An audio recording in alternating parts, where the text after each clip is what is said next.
Thank you for watching Scary Bear Attacks. If you like this episode, please remember to hit the like button and leave a comment or two, then subscribe and click on the bell to receive notifications of whenever we release new videos. Also, please remember to share them to your social media. Welcome back to Scary Bear Attacks.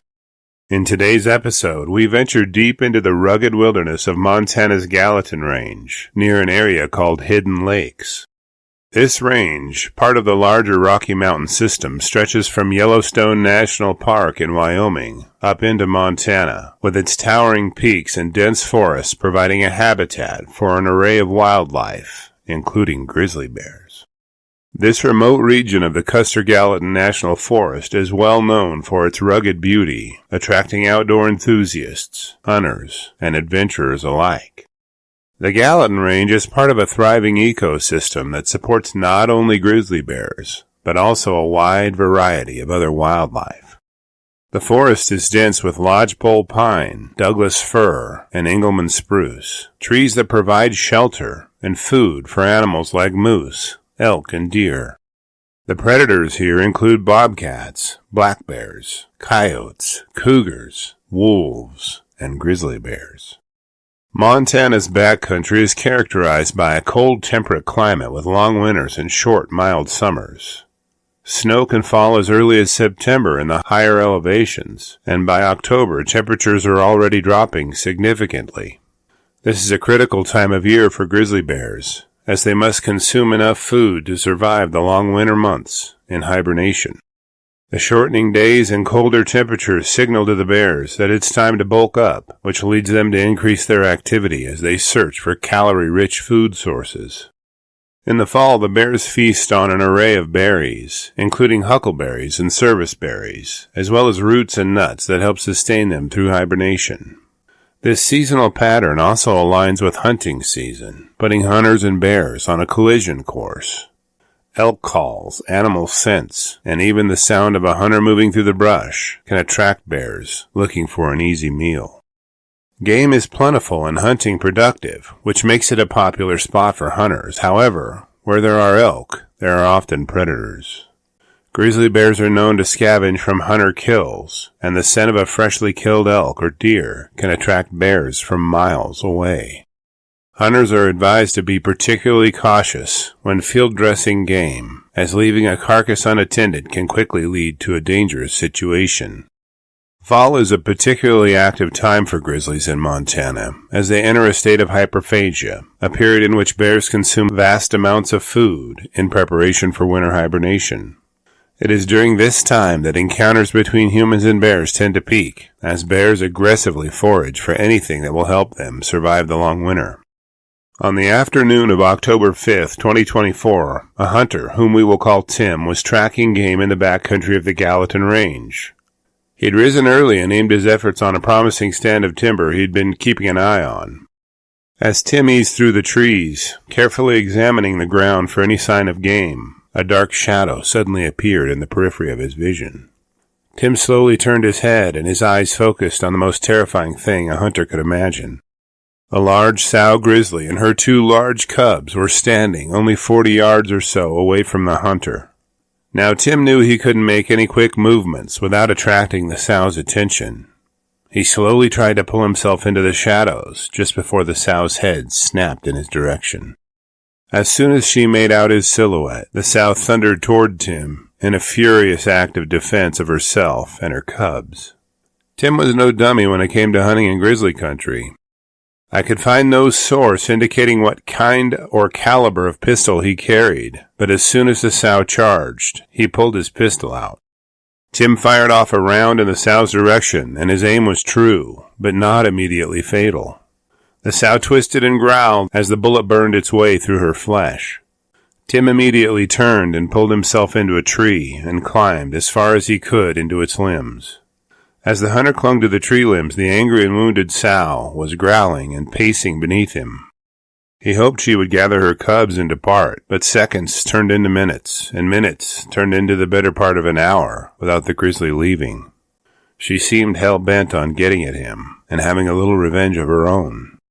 As the sow chuffed and growled beneath the tree, Tim decided he would try to use his cell phone to call for help. He pressed the button and the screen lit up as he searched the reception indicator. He didn't exactly have 5 bars of reception, but he had enough to contact 911 and tell authorities of his predicament. Responding swiftly, Montana Fish, Wildlife and Parks and the Gallatin County Sheriff Search and Rescue teams deployed a helicopter to the hunter's location. Upon arrival, the FWP personnel found the wounded bear still near the tree where the hunter had sought refuge. The team safely landed the helicopter and, following standard procedures for human-bear conflicts, dispatched the injured grizzly. Concerned for the cub's welfare, the officers made several passes in search of them, but were unable to find hide nor hair of them. They'd fled the scene after their mother was injured and would likely survive on their own given their age and size. Speaking of cubs, our Cub Tier membership on Patreon, linked below, will give you ad-free early access to our episodes, and the $3 per month goes a long way in helping me continue to produce educational and entertaining content like this. The hunter, despite his terrifying ordeal, was unharmed. He was extracted from the scene by a helicopter and transported to safety. His quick thinking, firearm, and ability to remain calm under pressure undoubtedly saved his life. This incident, while rare, underscores the importance of being prepared and aware when venturing into bear country. Montana has seen an increase in bear-human conflicts over the past few decades as the grizzly bear population rebounds, thanks to conservation efforts. The greater Yellowstone ecosystem, which includes parts of Montana, Wyoming, and Idaho, is home to one of the largest remaining populations of grizzly bears in the contiguous United States. With more bears roaming these wild areas, the likelihood of encounters with humans has increased, particularly during the fall hunting season. According to Montana Fish, Wildlife and Parks, the state sees several bear attacks each year, though fatal encounters remain rare. Most attacks occur when bears are surprised by humans, often at close range. Bears with cubs are especially dangerous, as maternal instinct drives them to defend their young at all costs. Montana Fish, Wildlife and Parks emphasizes the importance of carrying bear spray, especially for hunters who venture into bear territory. Bear spray is a non-lethal deterrent that has been proven highly effective in stopping charging bears, but critics say it has its limitations. It is weather dependent, meaning that cold temperatures and high winds can limit its efficacy, and ensuring you have time to discharge it properly is impossible. After reviewing the facts surrounding this episode, I'm left with a few questions for you. Can a balance be struck between the safety of hunters and the existence of grizzlies in the backcountry? Would bear spray have changed the outcome of this attack? Do you think authorities need to kill all 3 bears since the cubs had witnessed the attack? I will gladly read and reply to your thoughts, so post them in the comments section below, and let's talk about it. Welcome back to Scary Bear Attacks. Today's episode takes us to the rugged and dense forests of Elk County, Pennsylvania. Winter comes fast and early here, and the late November chill had begun to settle over the landscape. Tall hemlock and oak trees stood as silent witnesses to the many creatures that roamed the wilderness, from white-tailed deer to the elusive black bear. The dense forests filled with oak, maple, and hemlock trees provide ample cover and food sources for the bears. Oak trees in particular produced acorns, a staple of the black bear's diet during the fall. As bears prepared for winter hibernation, they consumed large amounts of food, making the late fall season an active time for bear foraging. The understory of the forest was thick with mountain laurels, ferns, and blackberry bushes, which also contributed to the bear's diet. These plants, while seemingly insignificant, played a crucial role in the bear's survival by offering berries and roots throughout different seasons. Additionally, the streams and rivers running through Elk County provided a consistent water source for both the animals and the hunters who pursued them. The underbrush, thick with mountain laurel and ferns, was starting to wither as the winter approached, yet it still provided cover for both predators and prey. On November 24, 1906, a young hunter named John Dyke ventured into these woods, not knowing that his faithful encounter with a black bear would lead to tragedy. At the turn of the 20th century, black bears in Pennsylvania were relatively rare, but not unheard of. Pennsylvania's black bear population, though smaller than today, was significant, particularly in the vast wilderness areas like Elk County. In the early 1900s, black bears were still considered both a threat and a valuable resource for their pelts and meat. While most bears avoided human contact, hunters who ventured deep into bear territory sometimes faced dangerous encounters. During this period, hunting was not just a sport, but a necessity for many rural families who relied on game to survive the harsh winters. Bears were often seen as competitors for food sources, such as deer, and as a valuable commodity for their hides. As a result, many hunters, including young men like John Dyke, sought out bears despite the risks involved. However, without the modern safety measures and wildlife knowledge available today, hunters frequently underestimate the danger of approaching a wounded bear too soon. White-tailed deer, a common prey for hunters like Dyke, were abundant in the area, sharing the same habitats as black bears. The interaction between these species was significant, as bears would frequently scavenge from deer killed by other predators or hunters. While bears were primarily omnivores, they would not hesitate to take advantage of available meat, especially in the lead-up to hibernation. This overlap in food sources sometimes led to dangerous encounters between hunters and bears, as was the case with John Dyke. The 18-year-old was already a seasoned hunter by his young age, having grown up in a family that depended on hunting for both sustenance and trade. Born and raised in Elk County, Pennsylvania, Dyke was familiar with the wildlife that lived in the forest surrounding his home. He'd spent many hours tracking game, and he understood the risks involved in facing large animals like bears. However, on that fateful November day, his experience wasn't enough to prevent the fatal outcome. Equipped with his hunting rifle, Dyke set out with confidence, unaware that a dangerous mistake would cost him his life. As was common for hunters of the time, Dyke carried no other defensive weapons, assuming his skill with the rifle would be enough to keep him safe. On November 24, 1906, Dyke successfully shot and brought down a black bear while hunting in the remote woods of Elk County. Believing the bear to be dead, he began the process of skinning it, a common practice for hunters who use the animal's hide for trade or personal use. However, in an instant, the bear awoke, proving that it had not been fatally wounded. Before Dyke could react, the bear lashed out with its powerful claws, tearing off one of his arms in the process. Severely injured and unable to defend himself, Dyke was left helpless as the bear continued its attack. The bear, enraged and wounded, then killed him. It is unclear how long the attack lasted, but by the time Dyke was discovered, the gruesome scene made it clear that he had not survived. Bear attacks, especially during the fall, were more likely to occur when bears were foraging heavily to prepare for hibernation.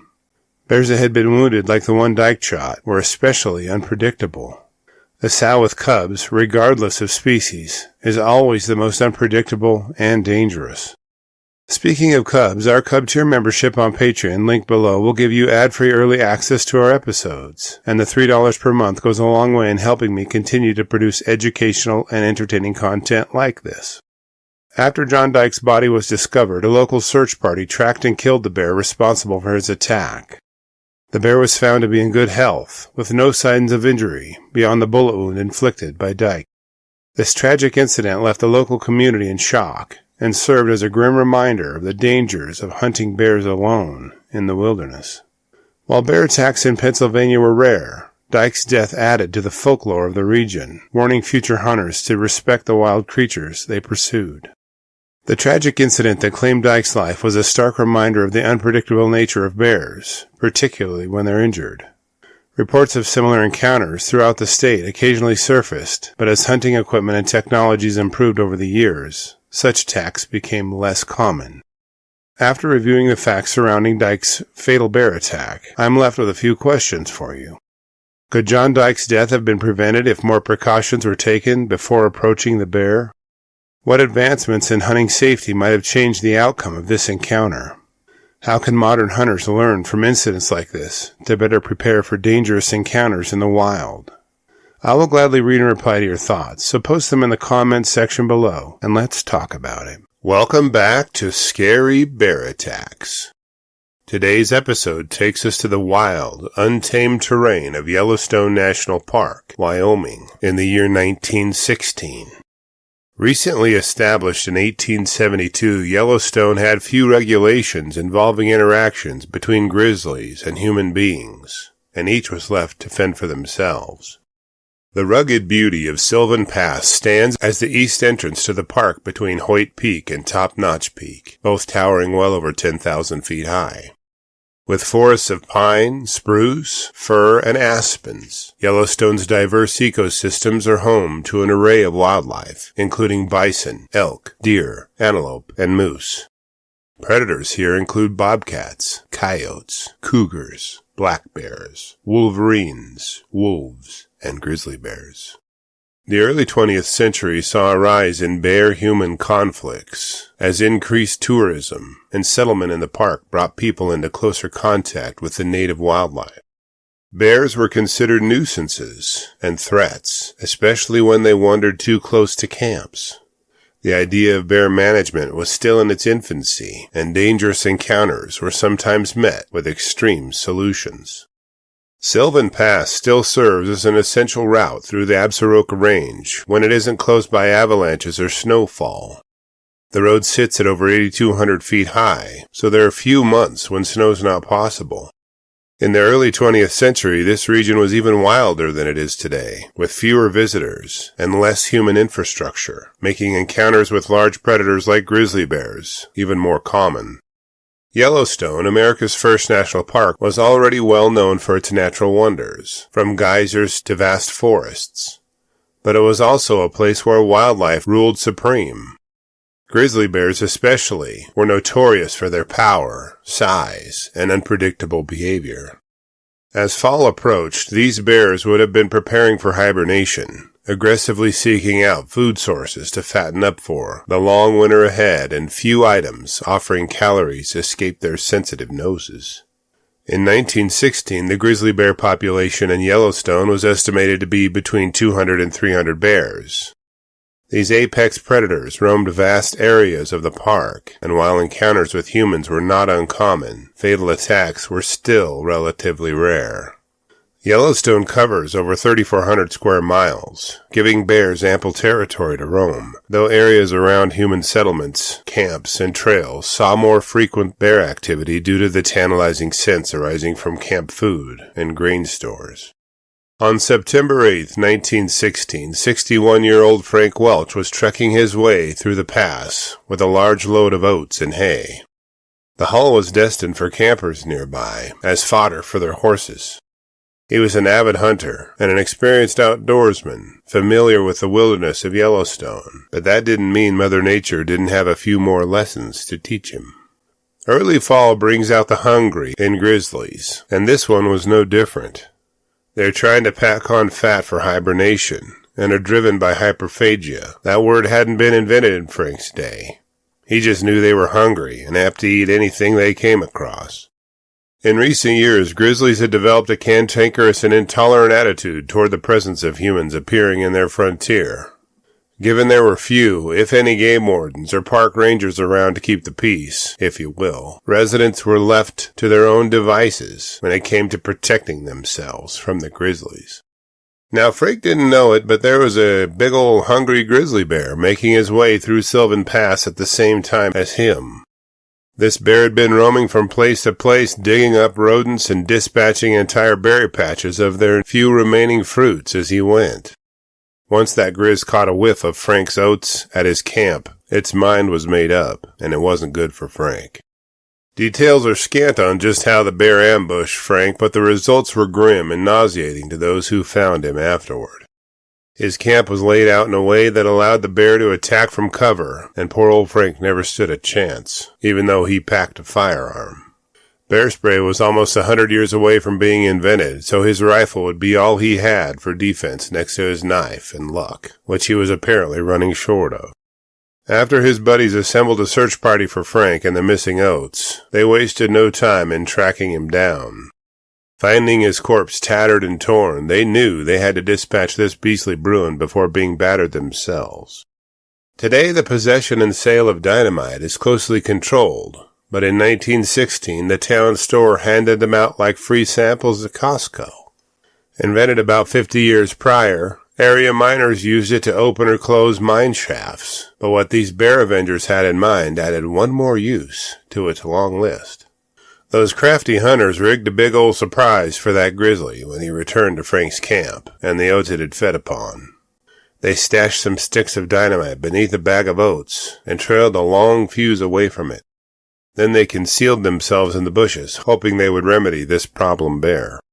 After a few hours, the grizz showed up and started munching on the oats it had killed Frank for. The fellows lit the end of that fuse and watched as it burned and sparkled its path toward the unsuspecting bear and its ill-gotten cash. As soon as the fuse disappeared beneath one of the bags of oats, an ear-shattering explosion sent the bear sailing into the air. Medium-rare bear bits pelted the ground around the men a few seconds afterward. Now rid of the man-killing grizzly, the men examined the bear's carcass to assess the damage done by the explosive. There wasn't much left to look at, and what was left wasn't worth the effort of burying. Unceremoniously, the men left the carcass to deliver the news of Frank's demise and their vengeance upon it. Given that the grizzly was blown to smithereens, there is no verifiable evidence of its size, health, or sex. We know it wasn't defending a food cache, and it was not surprised by Frank's appearance. There was no source indicating that cubs were a possible cause for the attack.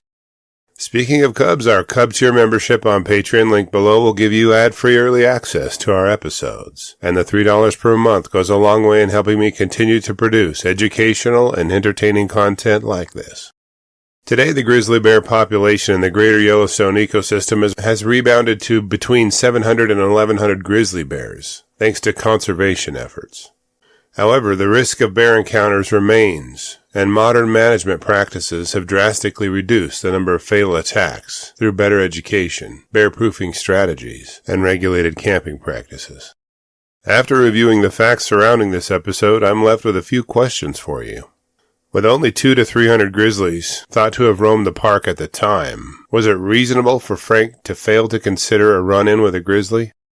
What would today's bear safety measures, such as bear-proof containers and bear spray, have changed in this scenario? Will you look into getting yourself some dynamite next time you go to Yellowstone? Might not be a bad idea.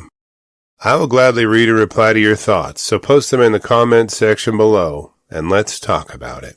Thank you for watching Scary Bear Attacks. If you've enjoyed this episode, please consider clicking on the like button and clicking on the bell icon. We'll help you know when we post our new episodes. Posting our video links to your social media profiles furthers awareness, and it's fun. We slashed our prices in our merch store, linked below, so check out the bargains there while you shop. As a member of our human community, remember to adventure bravely and be careful out there, especially in bear country.